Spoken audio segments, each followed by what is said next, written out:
இன்று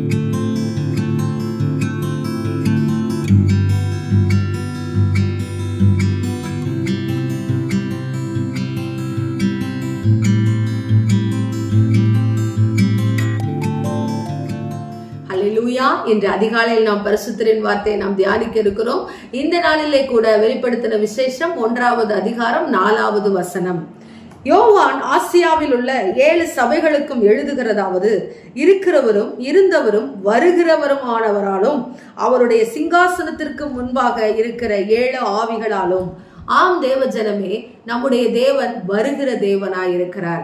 அவர் வருகைக்கு தான் நாம் ஆயத்தமாய் கொண்டிருக்கிறோம். அவர் வருகிறவராய் இருக்கிறார்.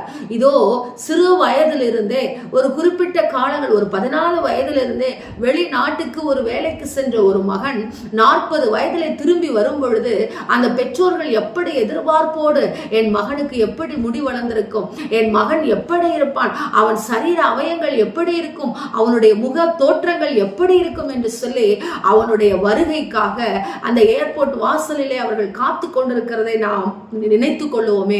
அதே போலதான் நம்முடைய தேவனாகிய கர்த்தர் வருகிறவராய் இருக்கிறார். நம்மை சந்திக்க வருகிறார்.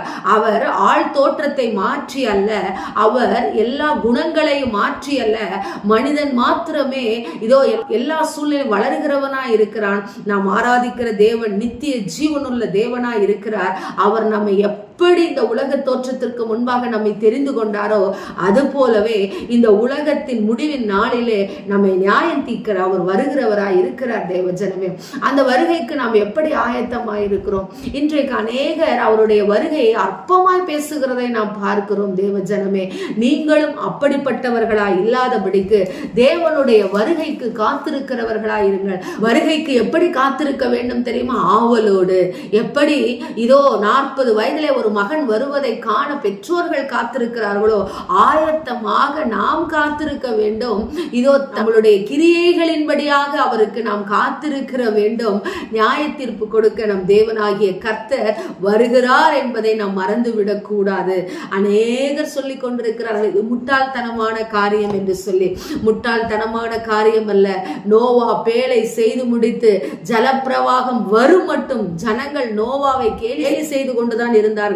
இன்றைக்கும் உலகத்தால் பிரித்தெடுக்கப்பட்டிருக்கிற நீங்களும் நானும் இந்த வேத வசனங்களை பேசும் பொழுது, இந்த வேத வசனத்தை வாசிக்கும் பொழுது, அதன்படியாய் நாம் நடந்து கொள்ள ஆயத்தமாய் இருக்கும் பொழுது அநேகர் நம்மை பார்த்து சொல்லுவார்கள், இந்த உலகத்தை அனுபவிக்க தெரியாத முட்டாள்கள் என்று சொல்லி.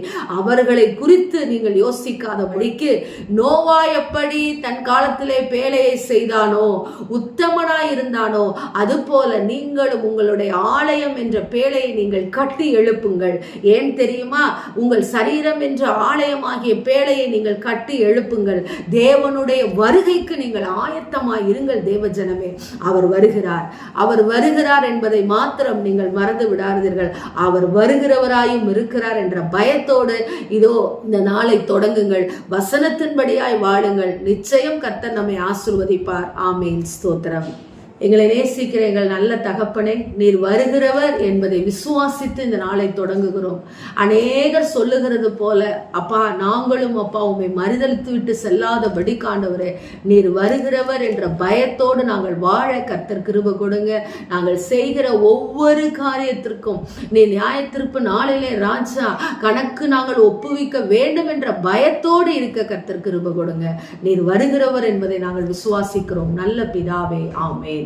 Praise the Lord. Hallelujah.